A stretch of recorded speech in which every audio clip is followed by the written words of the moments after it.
everyone, welcome to Mr. Caro Plays FM23. Now today we're going to talk about finance.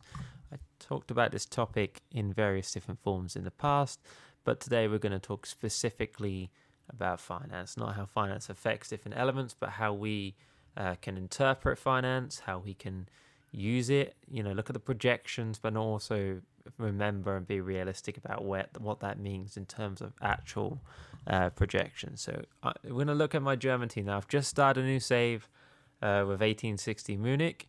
I'm going to jump straight into the finance section. Now, as you can see, I've got a healthy overall balance of 5.1 million pounds. But if we look at my projection, and I haven't actually looked at this, you can see that it's going to be, I'm going to drop down.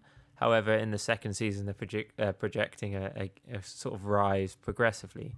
Now, this isn't untypical for some leagues. Now, the thing about this is, despite the fact I'm in the third division in Germany, it's still saying that although I'm going to lose a fair amount of chunk of change this year, next year I would gain. So if I wasn't, and that's interpreting the fact that I wouldn't get promoted, because I do not believe, and I could be wrong, but they're not saying that. And the reason why I say that is because there are things throughout the season that can have quite a lot of impact, and that's not without selling and buying players. Obviously, if you were to buy players, your projection is going to go down if you're paying over the odds for that player. Now, there's a caveat to that, and that's I always like to speculate to kind of accumulate in my ambition. Now, I will overspend. For example, my wage budget is 5. If I can spend maybe 8, 9, I will. And the reason why I'll do that is because I know that if I can get promotion, obviously I'm going to make that money back. So my balance tends to go down quite rapidly, and you could call it reckless if you like, but I'm kind of speculating if I get promoted, the prize money and so forth will pay back through that next level. And that's the same when I sell players. I'll often try and just to clear wages. I won't necessarily worry heavily on the fee if I'm a lower league team. Obviously, if you're a top team and you can demand price for a player and you can sell them for that, happy days.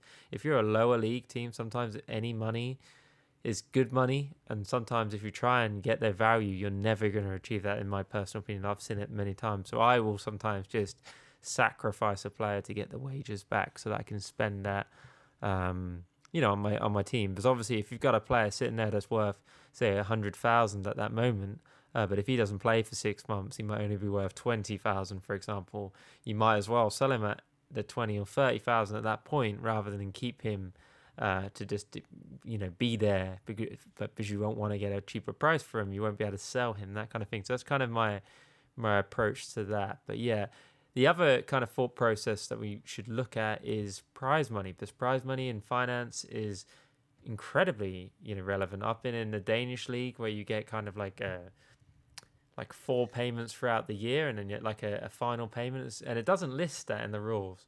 That was one of the things I was going to point out, is generally you can see like in the third division in Germany, they're not necessarily listing the prize money, but there probably is some prize money that will be passed out. I don't know if you scroll down, sometimes you can see it written in there. It talks about prize money. I'm not going to delve too deep, but I have seen it written in there. Not necessarily obviously, and not on every league, which is kind of odd. But yeah, if we go to the second division in Germany, now I'm pretty certain I could be wrong, and maybe I'll be proven wrong here. But there is quite substantial prize money. For being in that league. That's kind of crazy when you think about that 15 million that you see there.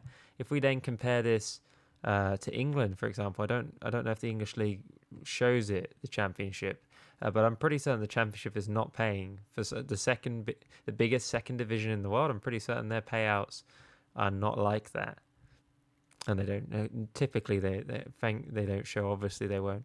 But the point I'm getting at is that Germany has incredible prize money throughout the league, and so their media money may be less, but the way to think about the prize money, certainly when you manage it in Germany, is that media money is spread out over a period of time, which can be frustrating if you need a quick injection of cash. When you win the league, and the Bundesliga, for example, and I bet it won't show it now, I've said this, that you are going to get 92 million pounds straight from prize money from winning the league. Even if you come in 5th, you're going to get 58 million.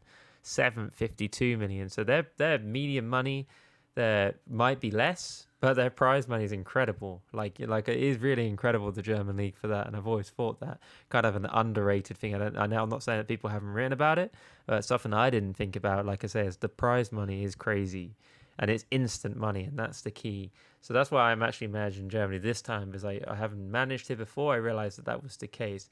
But what point I was trying to get at is, with finance, you can speculate. Like with my team, if I know that I'm going to get, if I get promoted out of this league, next league I've got decent prize money, then why would I not get into debt? Now, like I said,